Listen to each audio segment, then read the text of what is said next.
Hello, everybody, and welcome to the Great America Show. It's great to have you with us. I want to start today's show by taking a moment to recognize and reflect on all those selfless heroes that tragically lost their lives on this day 23 years ago. As a New Yorker, September 11, 2001 still feels like yesterday to me, and we will always remember the sacrifices our heroes made on that day. It may feel like it was just yesterday, but the world has changed so much since that day, and much for the worst. Whether it be a new war started around the world or the political landscape here at home, America is more divided now than ever before, and it's all thanks to our current leaders. It's now 54 days until Election Day, and last night we watched Kamala Harris and Donald Trump face off for the first time this campaign. It was a rough one to watch. Kamala Harris standing on a stage she had no business being on in the first place. She never received one vote from the millions of Americans who voted in the Democratic primary this year, but yet she stood up there like we owe her something. Often appearing arrogant and rehearsed, Kamala didn't lay out one policy for the country. She couldn't defend the Biden administration's record and had nothing to say when she was asked about her job as border czar. To take up all that transpired last night, I want to bring in our guest today. He's radio talk show commentator and host of Rich Valdes, America at Night, weeknights at 10 p.m. Rich, it's great to have you with us. Thanks so much for joining. Last night was a rough night for America, I think, for all of us to say. Kamala Harris on the stage, she had no business being on. She never received one vote. She stole the nomination from Donald Trump. What was your reaction from what transpired last night? Thanks, John. Good to be here. Shout out to Lou Dobbs always. And of course, thoughts and prayers to everybody who lost friends and family on 9/11. And, you know, looking at the debate last night, again, it was what we expected. I think she probably did better than I expected. I expected her to have a couple of rehearsed lines where she was going to land a punch or two on El Trompito.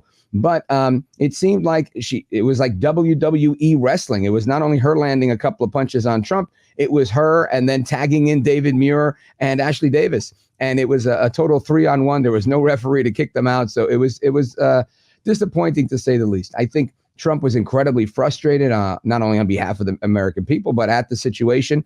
And you could see that he was very visibly frustrated. But all in all, he held his own. When it came to substance, Trump won this thing hands down. When it came to style, I would say she definitely she did way better than I expected. Yeah, you know, it says a lot for a woman who I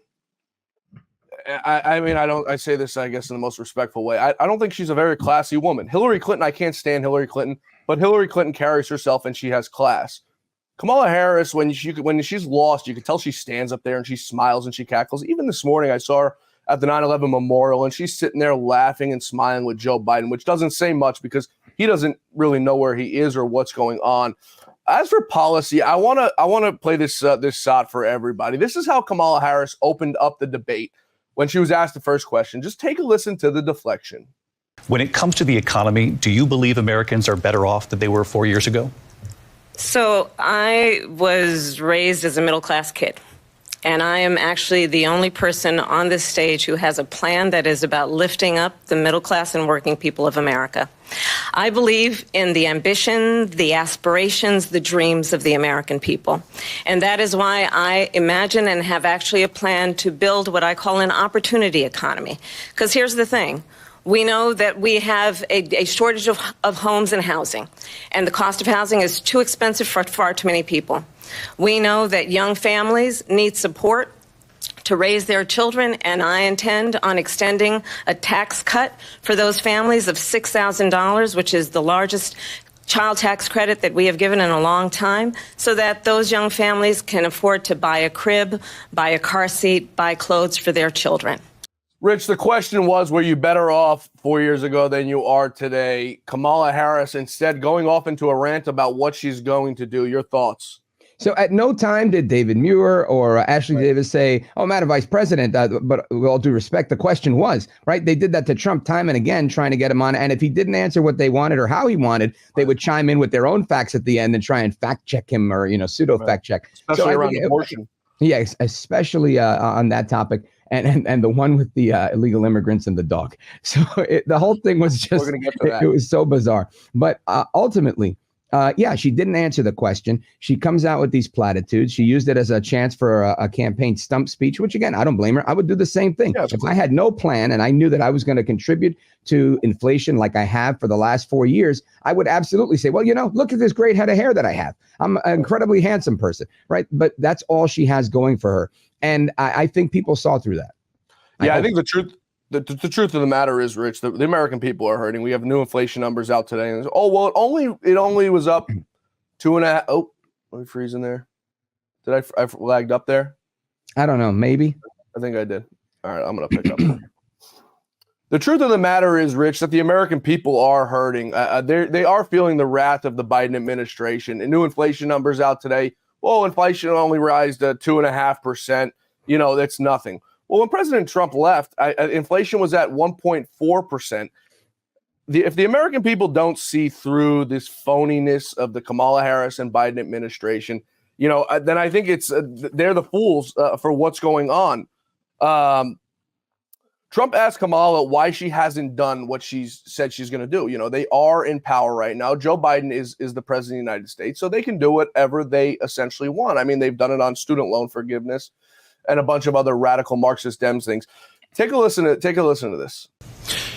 So she just started by saying she's going to do this, she's going to do that, she's going to do all these wonderful things. Why hasn't she done it? She's been there for 3.5 years. They've had 3.5 years to fix the border.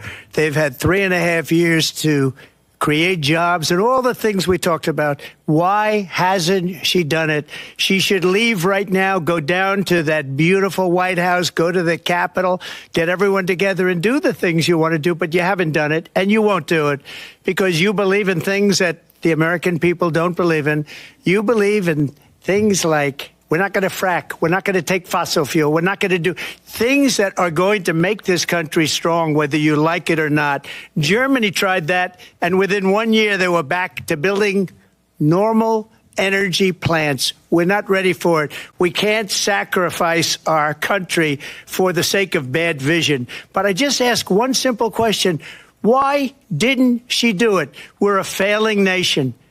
We're a nation that's in serious decline. We're being laughed at all over the world. All over the world, they're laughed. I know the leaders very well. They're coming to see me. They call me.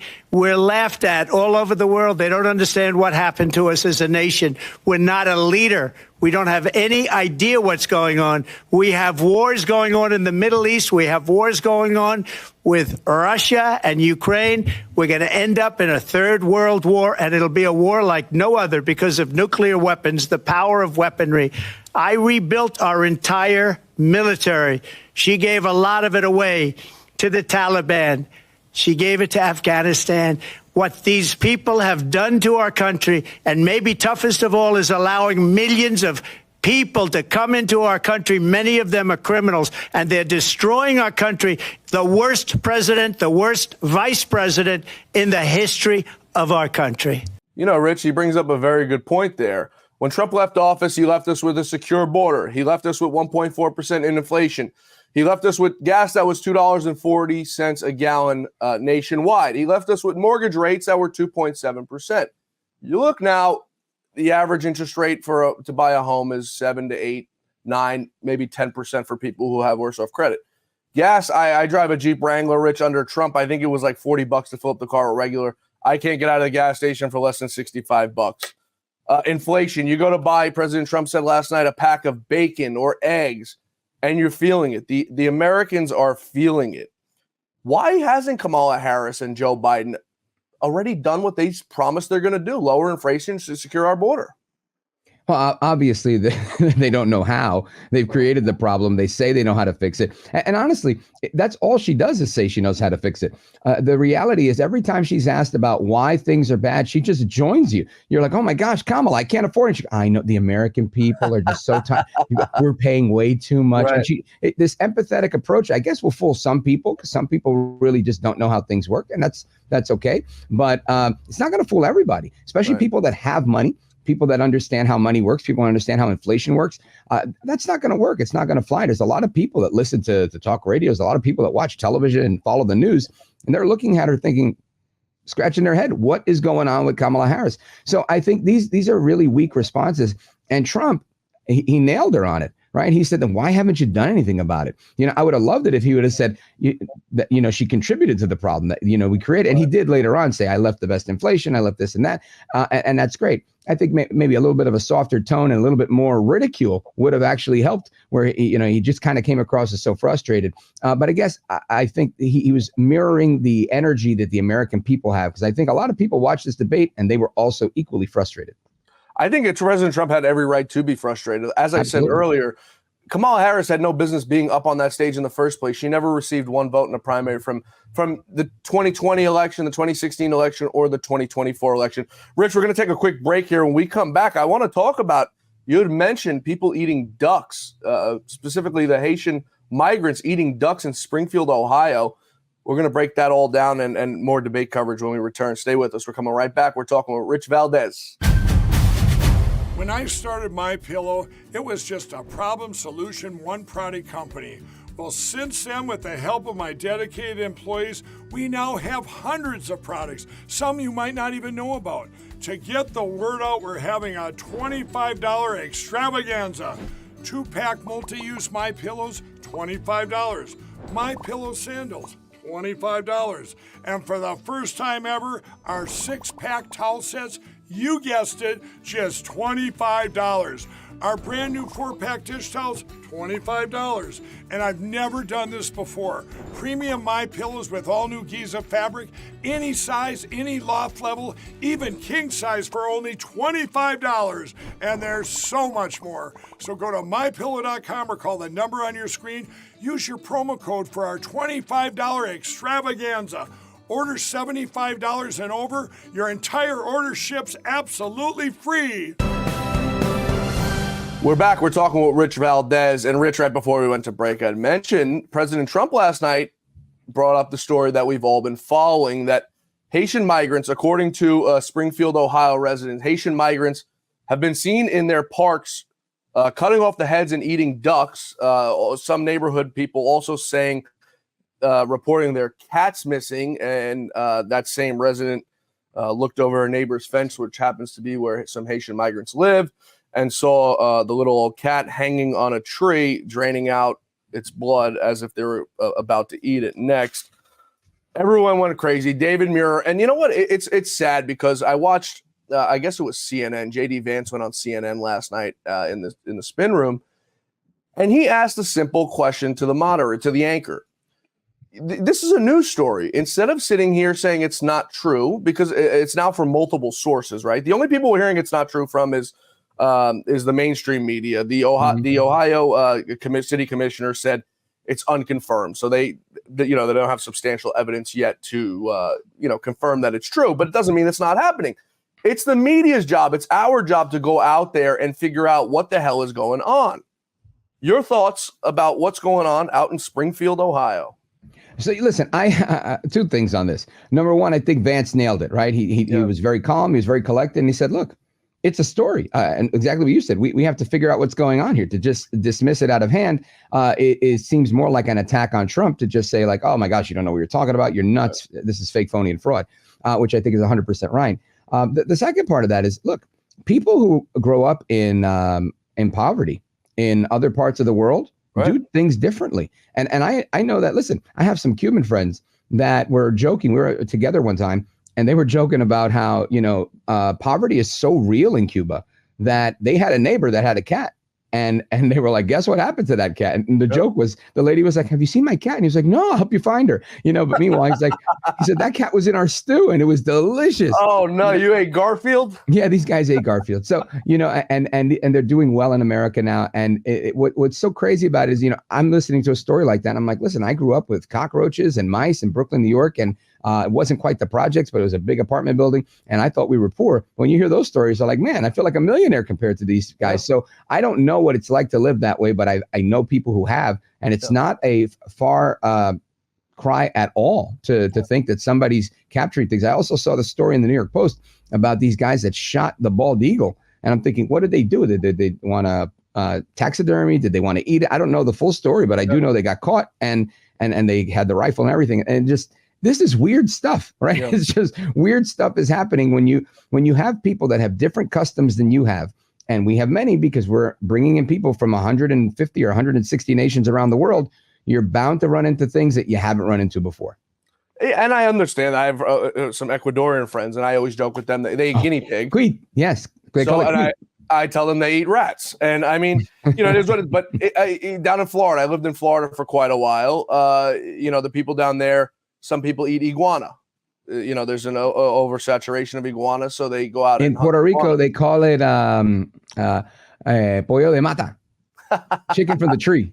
I was just going to say, that sounds like chicken. And I know iguana's not chicken. But, so there are different, but I think it becomes a way different story when you're out in the pond where these people are with their children riding bicycles, walking around in the pond. And you see this guy come along and grab a duck by its neck, snap its neck, take it over your shoulder. And there's pictures out there of a man. I don't know if he's a migrant or what he is, but walking around with a duck in his hand, holding it by its neck. But I think it does become a different situation when it becomes the neighborhood cats and dogs. But this is all thanks, Rich, to the Biden administration, their border crisis. I think the number is 20,000. They've allowed 20,000 migrants, Haitian migrants, into Springfield, Ohio under this administration, gave them work visas to go out and work. And these are the people that are being accused of it. Take a listen to President Trump last night on how he fixed this border issue, how simple it is. Just take a listen. I ask you this. You talk about the Capitol. Why are we allowing these millions of people to come through on the southern border? How come she's not doing anything? And I'll tell you what I would do, and I would be very proud to do it. I would say we would both leave this debate right now. I'd like to see her go down to Washington, D.C. during this debate because we're wasting a lot of time. Go down to, because she's been so bad, it's so ridiculous. Go down to Washington, D.C. and let her sign a bill to close up the border because they have the right to do it. They don't need bills. They have the right to do it. The president of the United States, you'll get him out of bed. You'll wake him up at 4 o'clock in the afternoon. Right. You'll say, come on down to the office. Let's sign a bill. If he signs a bill that the border is closed, all he has to do is say it to the Border Patrol, who are phenomenal. If they do that, the border is closed. Rich, that's classic. A pretty easy thing to do. I mean, President Trump was very good with signing the executive orders when it came to things doing right for the American people. Why doesn't Kamala Harris go to Joe Biden at maybe 1 o'clock in the afternoon when he's awake and say, Joe, let's lock down this damn border? Well, a couple of things. Number one, right? So they don't want to do it, right? They've signed their, I'm going to call it pacto con el diablo, right? The deal with the devil, whoever that is, that they've decided to allow every last person that they can into this country. I don't know who's paying them, why they're paying them. Somebody's getting paid to allow this to happen. That's obvious. Number two, Joe Biden tried, in effect, to say, I'm putting together an executive order and we're going to shut down the border. But the executive order was like, we're going to allow 2 million people a year instead of whatever. Right. And this was mimicked. That HR 1?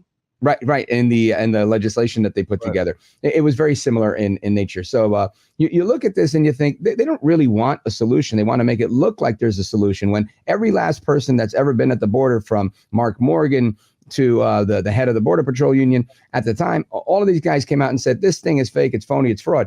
So you realize, wow, this is the best thing that Trump could do. Now, the second thing is he said, and she's really bad. I love that he did that because on my show, I call her Que mala eres, right? Which means how bad you are in Spanish. And it's a perfect name for her because she is so bad, especially on these policy positions.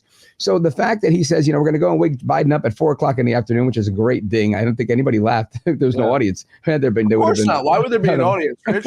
Right? Everybody would have laughed because I was laughing my butt off and I was live on the air. It was so funny. So ultimately, I love that he put the challenge there because it's going to leave regular people, independents, undecided, people that are watching this are like, I don't like Trump. I don't like his style. I don't like a lot of it. But the substance, they can't debate this. Why don't you do that? Why don't you just go and shut down the border if you have this power? And why haven't you done anything if you've been there for the last 3.5 years?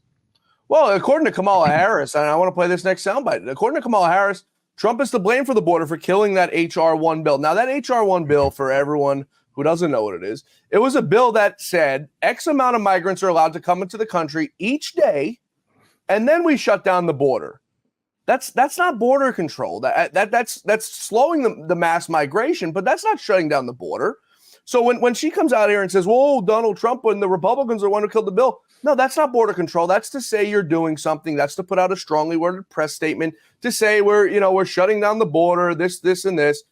You know, I worked for a lot of politicians before getting into journalism, and one of them told me, and I won't say his name, the Democrats don't want the minorities and these low-income people to ever come out of poverty, because then they can never run on the fact that they're going to help them.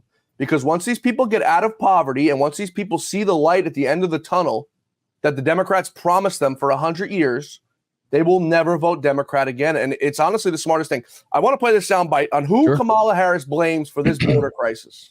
Why did the administration wait until 6 months before the election to act? And would you have done anything differently from President Biden on this? So I'm the only person on this stage who has prosecuted transnational criminal organizations for the trafficking of guns, drugs, and human beings. And let me say that the United States Congress, including some of the most conservative members of the United States Senate, came up with a border security bill, which I supported.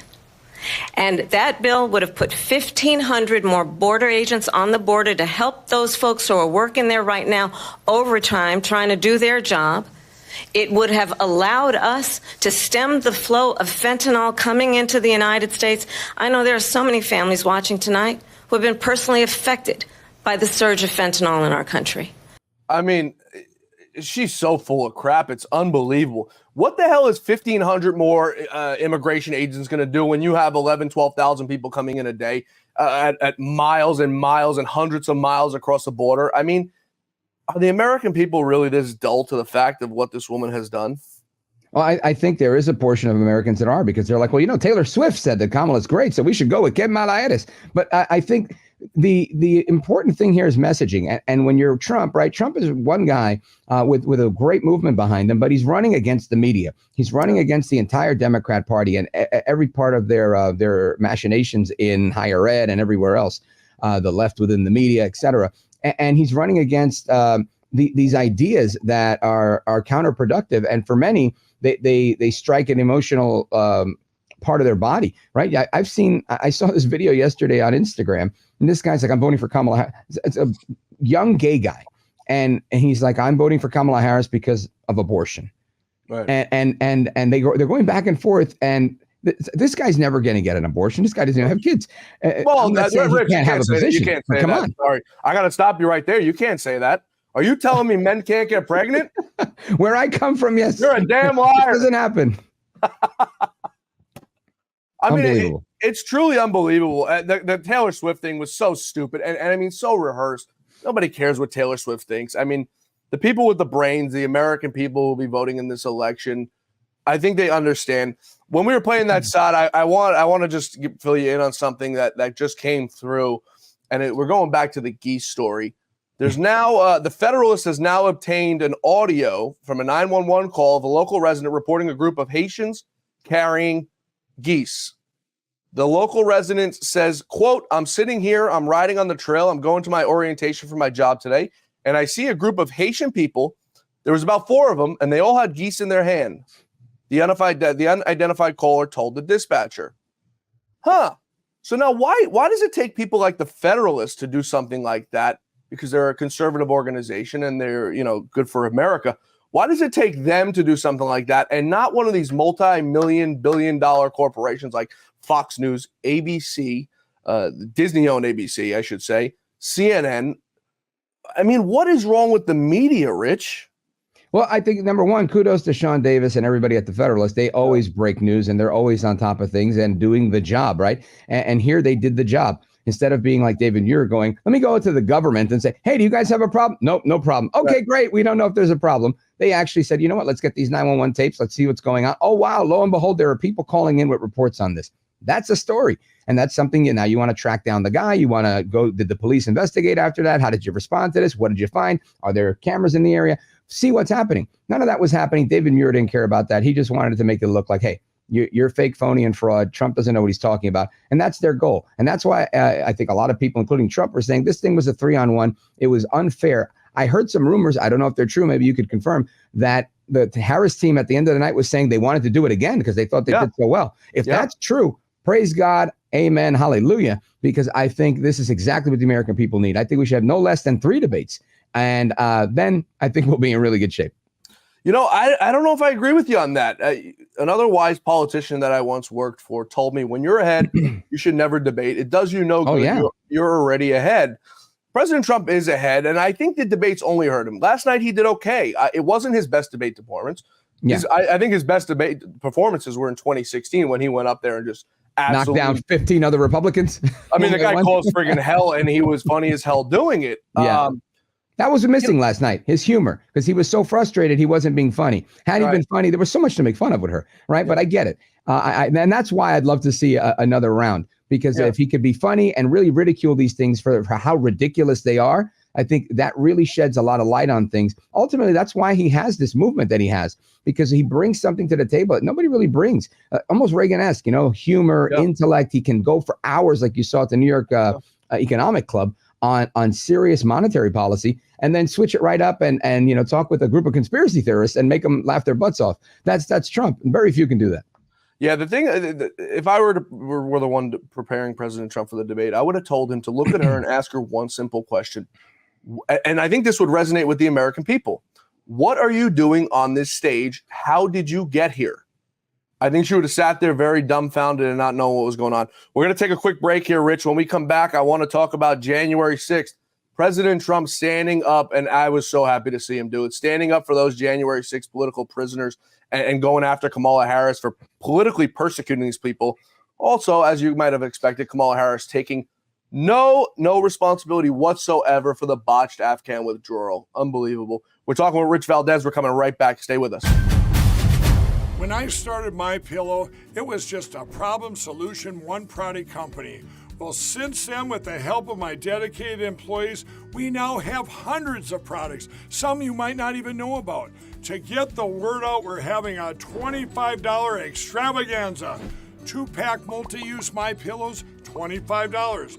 MyPillow sandals, $25.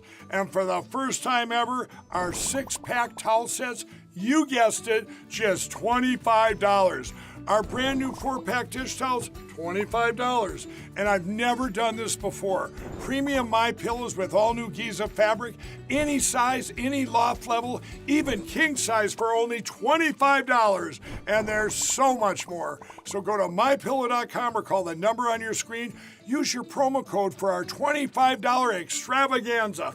Order $75 and over. Your entire order ships absolutely free. We're back. We're talking with Rich Valdes. And Rich, right before we went to break, January 6th, President Trump standing up for those January 6th political prisoners. Take a listen. I want everyone to hear what Kamala Harris, and now just take, for example, today is the 23rd anniversary of 9/11, okay? I want everyone to hear what Kamala Harris had to say about January 6th. And keep in mind, today is the 9/11 anniversary. Donald Trump left us the worst attack on our democracy since the Civil War. January 6th was the worst attack on democracy since Civil War. Well, on democracy since Civil War, how about Kamala Harris stealing the nomination from President Joe Biden? We could start with that. It's truly it's unbelievable. But here, I want to play for you President Trump's now response to those January 6th political prisoners who are still in the gulag and those who have been oversentenced and overcharged by this administration. What about those people? When are they going to be prosecuted? When are these people from countries all over the world, not just South America? They're coming in from all over the world, David, all over the world. And crime rates are down all over the world because of it. But let me just ask you, David, when are those people going to be prosecuted? When are the people that burned down Minneapolis going to be prosecuted? Or in Seattle, they went into Seattle, they took over a big percentage of the city of Seattle. When are those people going to be prosecuted?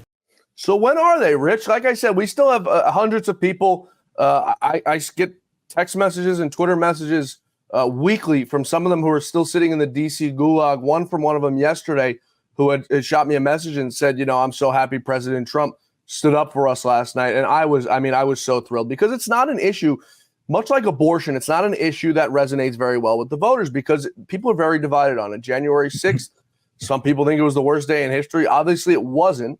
But with the independent voter, I think it's a very touchy subject. And for President Trump to go out there and put that on the line and say that, it's time that we persecute these people and prosecute these people who burnt down cities, who burnt down buildings, who caused mass chaos. Not a bunch of people who grandmas and children and young kids went to the Capitol to protest. Now, the people who went into the Capitol and caused destruction, okay, they get their misdemeanors for whatever, breaking and enter, okay. But the people who were there sitting on the grounds doing absolutely nothing, overcharged for absolutely nothing. What did you think of President Trump's response to those folks last night? One thing I've learned about President Trump through interviewing him and hearing him speak and just seeing how he moves is that this is a guy with a lot of money. He's a guy with a lot of money that has a lot of better things to do. And by better, I mean, what's better than saving America? Probably nothing. But you and me, we'd like to be in Miami, right? Yeah. Trump's like, you know what? I'm going to put my whole family at risk. I'm going to put my livelihood, my freedom on the line. And I'm going to try and save this America for these little grandkids I love. And because he loves the country.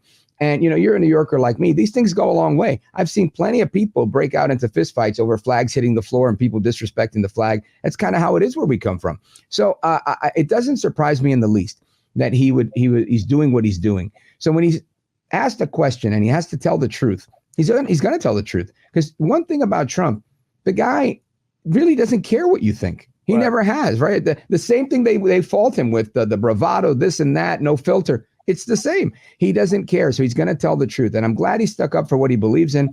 You're right. It's a touchy subject because a lot of people look at this and they're like, come on, he sent this mob of thugs and blah, blah, blah. They believe the Democrat talking points. Obviously, that wasn't true. And you could see the frustration when she said it again, that was done.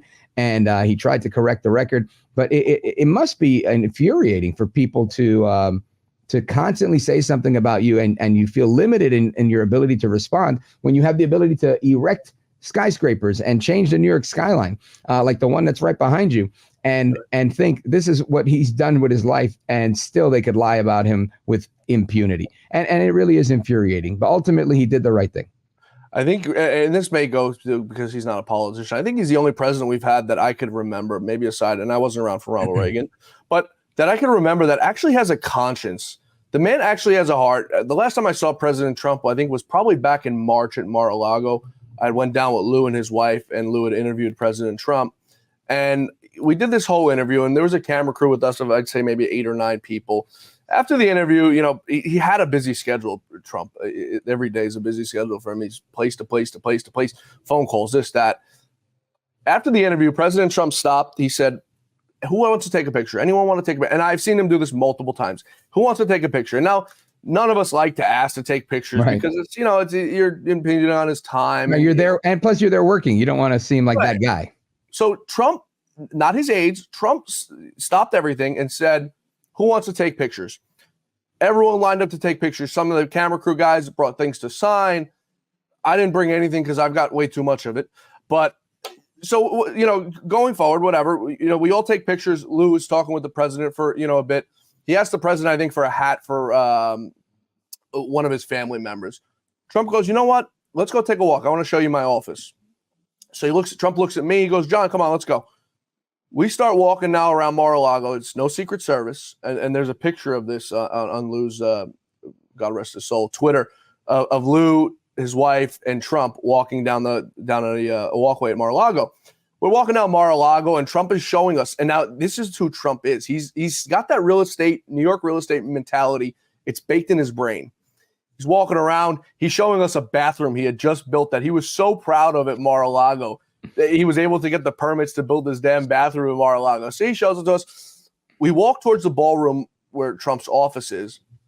Trump opens the door, and I'm looking at it. I'm like frozen. He opens the door. Lou's wife walks through. Lou tells the president to walk through. The president goes, no, you go ahead. And I'm sitting there like, all right, I'm going to catch the door, Mr. President. You walk through. Trump looked at me and goes, no, you go ahead. And I'm sitting there like, what the hell?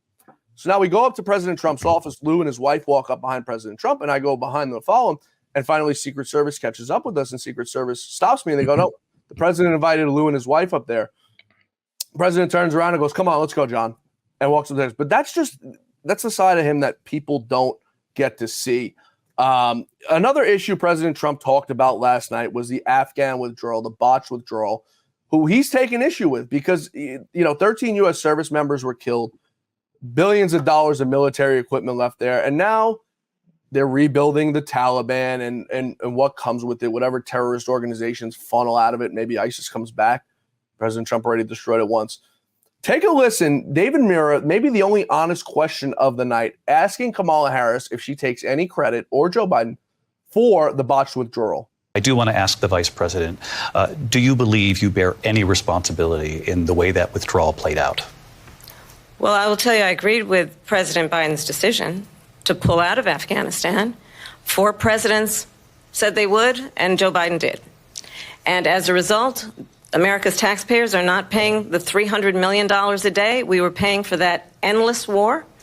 And as of today, there is not one member of the United States military who is in active duty in a combat zone in any war zone around the world, the first time this century. But let's understand how we got to where we are. Donald Trump, when he was president, negotiated one of the weakest deals you can imagine. He calls himself a deal maker. Even his national security advisor said it was a weak, terrible deal. And here's how it went down. He bypassed the Afghan government. He negotiated directly with a terrorist organization called the Taliban. So she's accusing the Trump administration of negotiating with the Taliban, but Harris and Biden are the ones who let the Taliban take over. So did she willingly and knowingly let a terrorist organization take over a full country, Rich?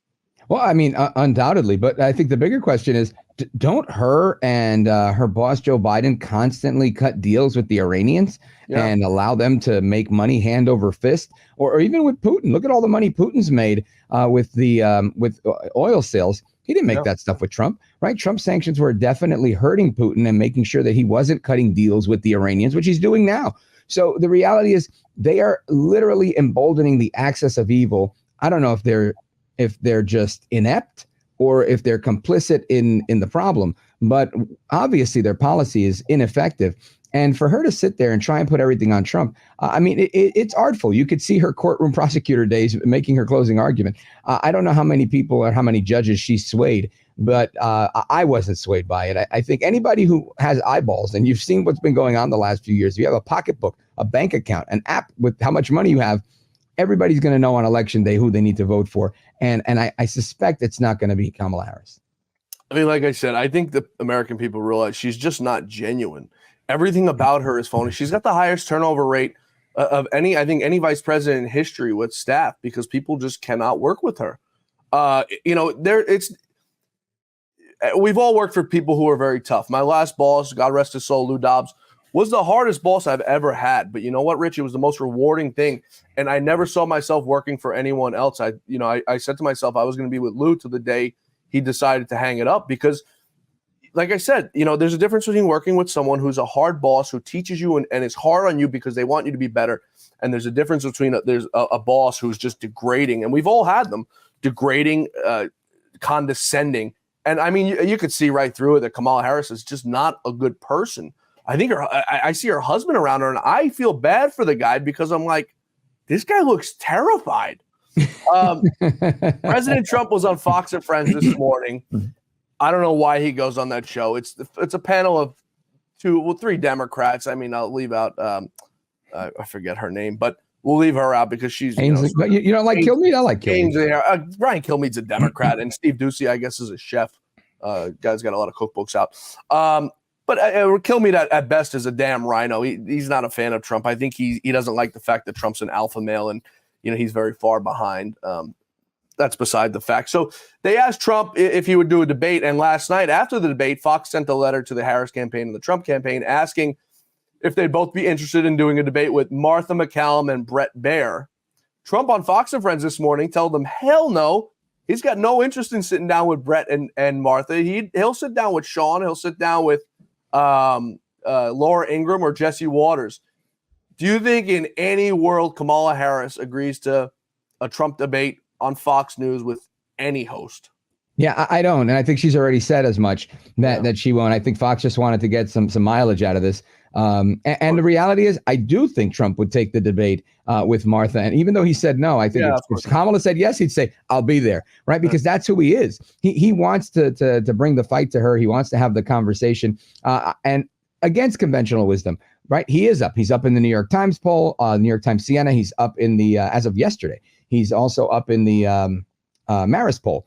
And he's doing better than this week with swing states. So I think that stuff all bodes well for him. But I think ultimately putting this woman on display, Kamala Harris, putting her policies on display and repeatedly attacking them, making sure that, right now the attack has been, she hasn't sat for any interviews. She sat for an interview. She brought Tim Walz right there next to her, right? Like a ventriloquist. Right. and so now she can say, okay, I've done it. Now it's like, oh, you're not doing any debates. Okay, I've done it. Check and check. I'm pretty sure she's ready to go back to doing rallies that are roped off where nobody has access to her. Nobody can ask questions. It's just like, hey, how you doing? I'm Kamala, vote for me. Yeah. Trump's not that guy. So my hope is that they'll have a couple more. I don't know if we'll get that. Yeah, I said to someone the other day, Trump is literally the epitome of the man going into the lion's cage or the lion's den. He doesn't care. There's nothing that, when they say Trump is scared, I often see George Conway on Twitter or one of these Anthony Scaramucci, these beta boys who just can't help themselves and they hate the success of President Trump personally. Trump is terrified. He's shaking. I can assure you there's really not much that keeps President Trump at night from his 3 or 4 hours of sleep he gets a night before he wakes up and starts reading his newspapers. Yeah. Rich, I appreciate you joining us today. Where can the viewers find you? Where can they listen to you daily? Give them all that info. Sure. Well, I'm on all the social media at Rich Valdes with an S, at Rich Valdes on all of the socials. And of course, you can go to my website, richvaldes.com. That is Valdes with an S. We're on 10 p.m. Eastern time, New York time. I broadcast out of New York. We're on, just under 300 stations across the country. We're on in Alaska. We're on in Hawaii. We're on 9 of the top 10 markets from 10 to 1 a.m. every night. It's the old Jim Bohannon show. Before that was the Larry King show. It's a great audience. We take calls all night long, and we have some of the best guests in the business, including Donaldus Magnus El Trompito. And I recommend it to everyone highly. I try to catch Rich's show every night if I can. Highly educational and fun. Rich, thanks so much for joining us. John Fawcett, I love you, brother. I love you too. Thanks to Rich Valdes, and thank you for being with us today. Please be sure to join us back here tomorrow for the Great America Show as our quest for truth, justice, and the American way continues. Our guest will be Congressman Tim Burchett from the great state of Tennessee. Please be sure to follow me on Twitter at John Fawcett NY. That's John Fawcett NY. And on Truth Social at John Fawcett. We'll see you back here tomorrow. May God bless you. May God bless America. And may God bless the great Lou Dobbs.